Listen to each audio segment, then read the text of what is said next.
नमस्कार, आप देख रहे हैं CWB हिंदी न्यूज।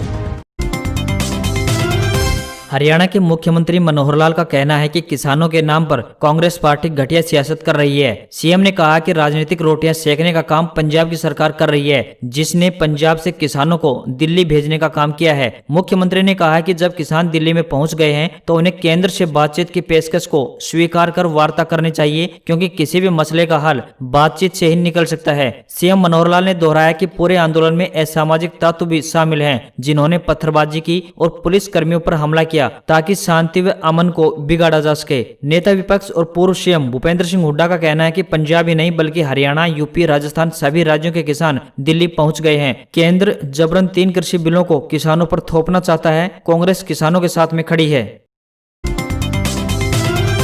3 कृषि कानूनों के विरोध में दिल्ली की तरफ कूच कर रहे किसानों ने अब दिल्ली कूच करने की बजाय टेकरी बॉर्डर पर ही अपना डेरा डाल लिया है। वे सड़कों पर ही खाना बना रहे हैं। किसानों ने कहा मांग पूरी होने पर ही वापस लौटेंगे, सरकार धरना स्थल पर आकर बात करे। वहीं टेकरी बॉर्डर पर हालात तनावपूर्ण हैं। पुलिस नाकेबंदी के सामने किसानों ने भी नाका लगाया है। कानून के विरोध में दिल्ली कूच के लिए किसान महीनों का राशन पानी लेकर निकले हैं। कई ट्रॉलियां ईंधन व अनाज से भरी हैं। सुबह से हम रास्ते में रुककर खाना पका और खा रहे हैं। किसानों ने कहा कि वे तमाम तैयारियों के साथ घर से निकले हैं। 1.5 से 2 महीने का राशन और ईंधन गाड़ियों में भरा पड़ा है। अपने घर वालों को कहकर आए हैं कि जब तक मांग पूरी नहीं होती वापस नहीं लौटेंगे। किसान अन्न उगाता है तो सभी को रोटी मिलती है। आम आदमी से लेकर प्रधानमंत्री तक सभी रोटी खाते हैं। उम्मीद है सरकार को सद्बुद्धि आएगी और हमारी मांग मानी जाएगी।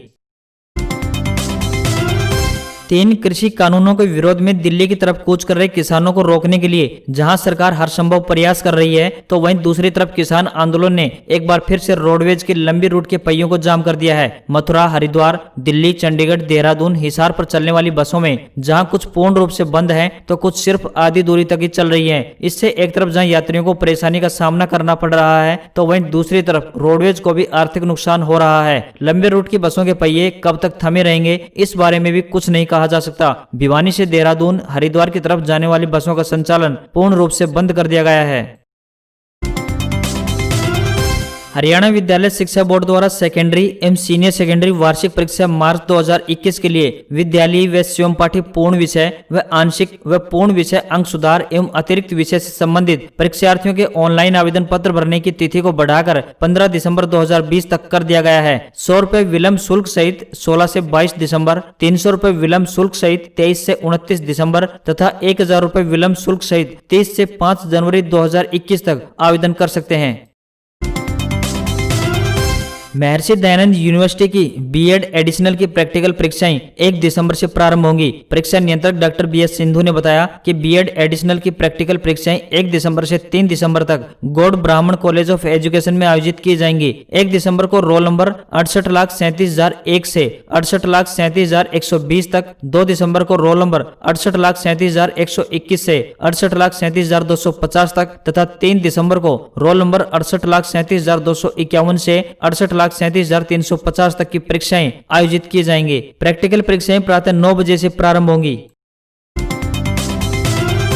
हरियाणा के 3 नगर निगमों में चुनाव के लिए अब तारीखों के ऐलान का वक्त आ गया है। राज्य चुनाव आयोग इसके लिए अपनी तैयारी को अंतिम रूप दे चुका है। अगले सप्ताह हरियाणा चुनाव आयोग आयुक्त की ओर से तारीखों का ऐलान करने की तैयारी कर ली गई है। खास बात यह है कि दिसंबर के अंतिम सप्ताह अथवा नए साल जनवरी के पहले सप्ताह में यह चुनाव कराने की तैयारी है। यहाँ पर बता दें कि पहले ही पंचकुला, सोनीपत और अंबाला शहर निगमों चुनाव को लेकर वार्डों व शहर में सियासी हलचल की शुरुआत हो गई है। राज्य निर्वाचन आयोग की ओर से जहाँ तीनों शहरों में मतदाता सूचियों के प्रकाशन का काम अंतिम दौर में है, वहीं तीनों निगमों के चुनाव की तारीखों का ऐलान 3 दिनों का अवकाश समाप्त होने के बाद में आयोग की ओर से किसी भी वक्त किया जा सकता है। हरियाणा में लगातार बढ़ रहे कोरोना संक्रमण के मामलों को ध्यान में रखते हुए प्रदेश सरकार स्कूलों में छुट्टियां बढ़ाने की तैयारी में है। शिक्षा निदेशालय ने इस संबंध में प्रदेश सरकार को पत्र भेजकर गाइडलाइन जारी करने की मांग की है। वर्तमान में सभी जिलों में मिली रिपोर्ट में स्कूलों में छुट्टियां बढ़ाए जाने की सिफारिश की गई है। हरियाणा सरकार ने 30 नवंबर तक स्कूल बंद करने के निर्देश जारी कर रखे हैं। अब छुट्टियों को आगे बढ़ाने की प्रक्रिया शुरू हो चुकी है। निदेशालय का तर्क है कि कई राज्यों में 31 दिसंबर तक छुट्टियां बढ़ा दी गई हैं। इसके अलावा जिलों में से मिले फीडबैक में भी कोरोना के कारण छुट्टियों को आगे बढ़ाने का सुझाव मिला है। बहरहाल निदेशालय द्वारा भेजी गई रिपोर्ट के आधार पर यह माना जा रहा है कि हरियाणा के स्कूलों में छुट्टियां बढ़ सकती हैं।